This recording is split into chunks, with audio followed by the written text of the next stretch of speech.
What's going on, guys? Welcome to D-Land TV. On today's episode, I'm here in the car with you, about to do Uber again. That's what I'm doing for work until I myself pass my trucking school and get my Class A. And that is what we're going to talk about today. What and how to choose what trucking school to go to, because there are a lot of different opportunities to choose for a trucking school, and you might be sitting back wondering, okay, how am I going to go about doing this? I know what I want to do. I want to get into trucking. I know I want to do that, but what way am I going to do it? So there are a number of different ways you can do it, but there are pros and cons to all of them. Okay.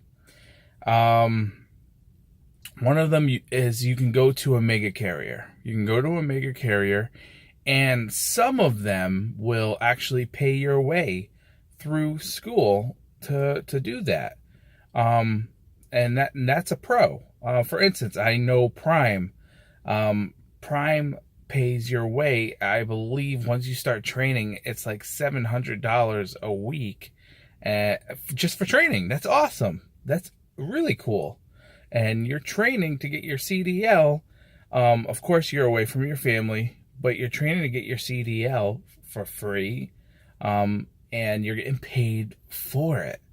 At the same time, though, they're not just going to invest that money and that knowledge into you without getting something back, of course. And which is the con.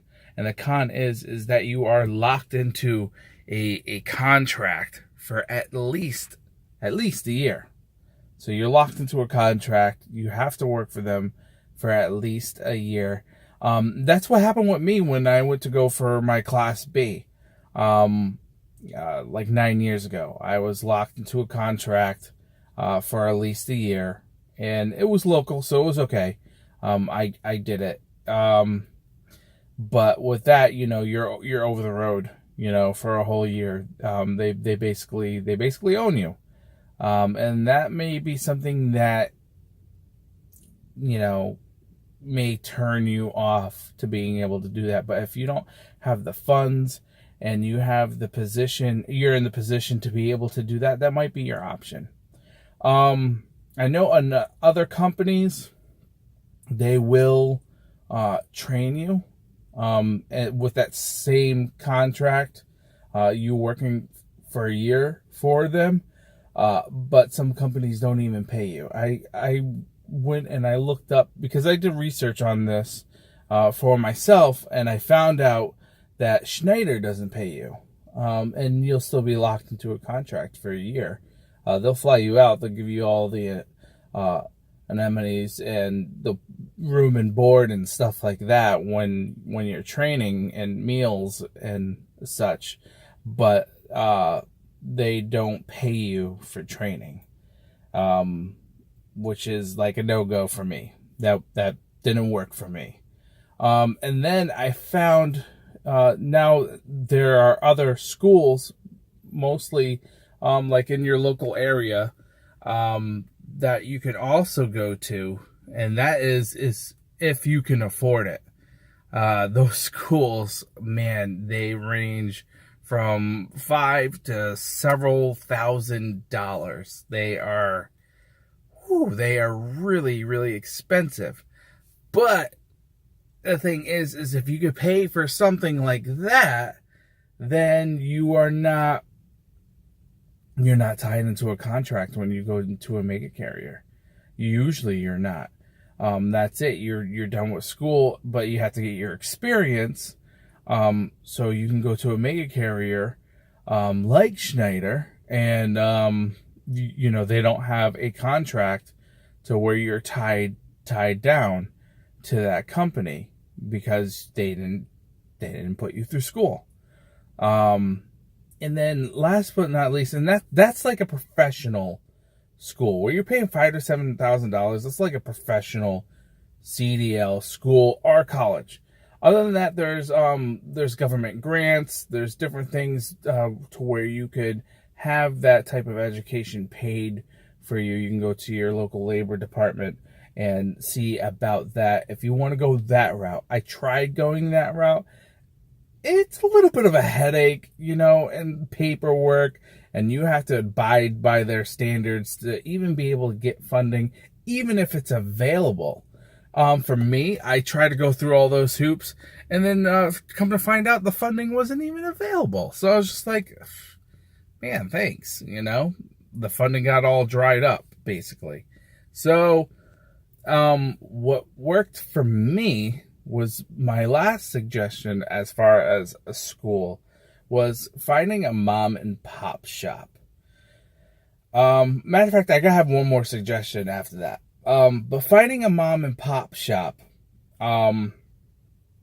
they were very affordable, and that's what I want. I didn't want to be locked into a contract out on the road for a whole year. I found a mom and pop shop that let me pay as I go. And of course, some of the bigger CDL schools do have financing and stuff like that. But they let me pay as I go, and the pay for the school was worth it. I'm going to review the school once I'm done with it. But basically, I want to say is you pay for what you get. And sometimes you don't, but in this case, I did. But at the end of the day, it's all about getting that license.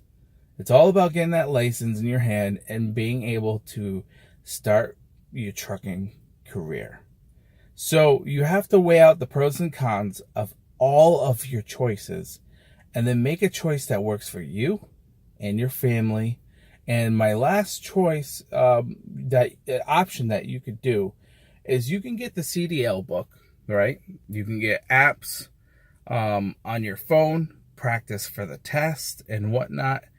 And then you could see about borrowing a truck.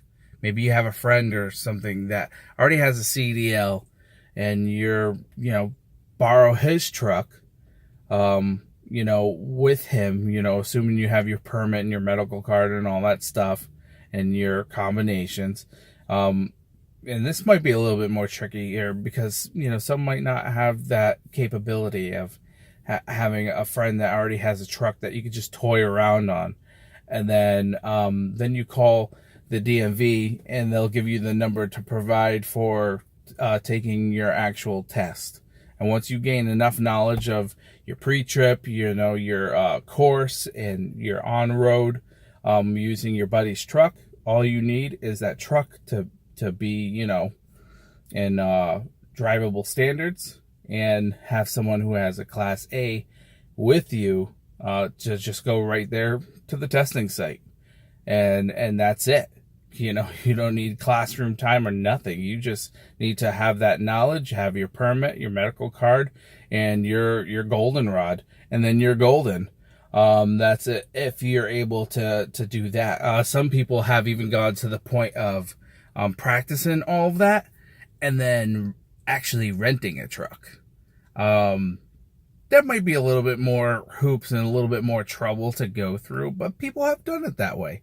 They have rented trucks, and some people have done it in a way where it's like, man, that was my first time driving because I practiced, by reading, doing all this, and I rented a truck just for the test, which to me, that's crazy. But hey, if you did it, if you could do it and then get your experience with whatever company you're going with, that's good. So, guys, it's almost 10 minutes. I want to stop rambling. This is D-Land TV. Thank you so much for coming. If you have any comments, questions, concerns, suggestions, drop it down on the link below. And if you like these videos, like the information that I got for you guys, would love to have you subscribe. Until next time, guys, have a great day.